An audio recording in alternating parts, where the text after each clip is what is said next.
আসসালামু আলাইকুম ওয়া রাহমাতুল্লাহি ওয়া বারাকাতুহু। প্রিয় বন্ধুগণ, জীবনে কত উত্থান পতন আসে, ভাঙা গড়ার গল্প নির্মাণ হয়, স্বপ্ন দেখা হয় এবং সেই স্বপ্ন বাস্তবায়নের জন্য কত কি করা হয়। কখনো আমার লালিত আকাঙ্ক্ষা পূর্ণতা পাই, আবার কখনো পাই না। এভাবেই এক সময় জীবনের শেষ মুহূর্তটিও চলে আসে। আমি মনে করি আমার জীবনের লক্ষ্য এবং অর্থ এই বৃত্তের মধ্যে সীমাবদ্ধ। জীবন আমার কাছ থেকে এতটুকুই দাবি করে। মনে করি আমাকে পৃথিবীতে প্রেরণের আর কোনো লক্ষ্য উপলক্ষ নেই। নিজের চাওয়া পাওয়ার বাইরে আর কোনো করণীয় নেই।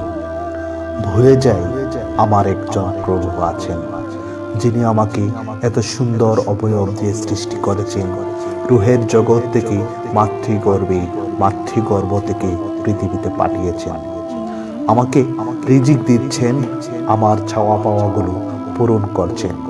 আমাকে সুখ দিচ্ছেন। কখনো বা আমার অক্ষমতা ও সীমাবদ্ধতা উপলব্ধির জন্য কিছুটা দুঃখী করেছেন। আল্লাহ তাআলা তো দুঃখে কষ্টের বিনিময়ে আমাদের জান্নাত দেবেন। নিজেদের জান মালের বিনিময়ে তার কাছ থেকে আমরা জান্নাত খরিদ করে নিয়েছি। ইহজাগতিক সুখ দুঃখ সাময়িক, এক সময় তা অবশ্যই শেষ হয়ে যাবে। আর জান্নাতে কোনো দুঃখ কষ্ট থাকবে না কোনো অপূর্ণতা। ইচ্ছা যা হবে তাই করতে পারবো। সেখানে কেবল সুখ আর সুখ। কোনো কিছু না পাওয়ার বেদনা আমাকে স্পর্শ করবে না। আজ আমরা নিজেদের পরিচয় ভুলে গেছি। কেন আমরা পৃথিবীতে এসেছি তাও ভুলে গেছি। নিজেদের দায়িত্ব কর্তব্য পালন করা থেকে সরে এসেছি। সেই মহান আল্লাহ আমাকে সৃষ্টি করেছেন, তার দেওয়া জীবন বিধান ছুঁড়ে ফেলে দিয়েছি। তিনি যে পথে জীবনের সুখ স্বাচ্ছন্দ্য ও নিরাপত্তা রেখেছেন তা গ্রহণ না করে অন্য পথে সুখে খুঁজে কেবল দুঃখ কষ্টই করিয়ে নিচ্ছি। অথচ ভালো কাজ করলে সেটা আমারই থাকবে এবং মন্দ কাজ করলে তার ফল আমাকে ভোগ করতে হবে। আল্লাহ তাআলা বলেন, যে সৎকর্ম করে সে নিজের কল্যাণের জন্যই তা করে এবং কেউ মন্দ কর্ম করলে তার প্রতিফলন সেই ভোগ করবে।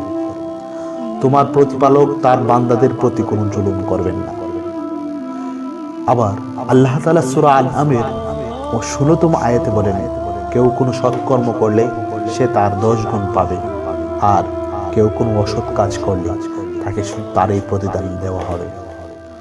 অন্য আয়াতে আল্লাহ তাআলা বলেন, কেউ অনুপরিমাণ সৎকর্ম করলে তা সে দেখতে পাবে এবং কেউ অনুপরিমাণ অসৎ কর্ম করলেও তাও সে দেখতে পারবে। পৃথিবীতে অন্যায় অপরাধ করে আল্লাহর নির্দেশিকা সহ পথ ছেড়ে সাময়িক নিষ্কর পেয়ে আমি ভাবছি আমার আর বিচার হবে না। এর ধারণা ভুল। মৃত্যুর পরে জীবনের প্রতি মুহূর্তের হিসাব আমার কাছে চাওয়া হবে। যাপিত জীবনের পূর্ণাঙ্গ কারণনামা আমাকে দেখানো হবে। সেদিন সবকিছু স্পষ্ট হয়ে যাবে। মিথ্যা বলার সুযোগ থাকবে না। আমার হাত আমার বিরুদ্ধে সাক্ষ্য দিবে। আমার পা, আমার জিহ্বা আমার বিরুদ্ধে কথা বলবে। প্রতিটা অঙ্গ প্রত্যঙ্গ সেদিন নালিশ জানাবে। প্রিয় দর্শক বিন্দু, দুনিয়ার জীবন খুবই সংক্ষিপ্ত। একদিন না একদিন বেলা ডুবেই যাবে। আমি ভালো কাজ করলেও আমার মৃত্যু অবধারিত, মন্দ করলেও। আমি চিন্তা করি, আমি তো এখনো যুবক, বৃদ্ধ হলে ইবাদত করব, আল্লাহমুখী হব। আমার জীবনে এতটুকু নিশ্চয়তা আমি কিসের ব্যক্তিতে দিতে পারি? কে আমাকে বলে দিল বৃদ্ধ বয়স হওয়া পর্যন্ত আমি হায়াত পাবো?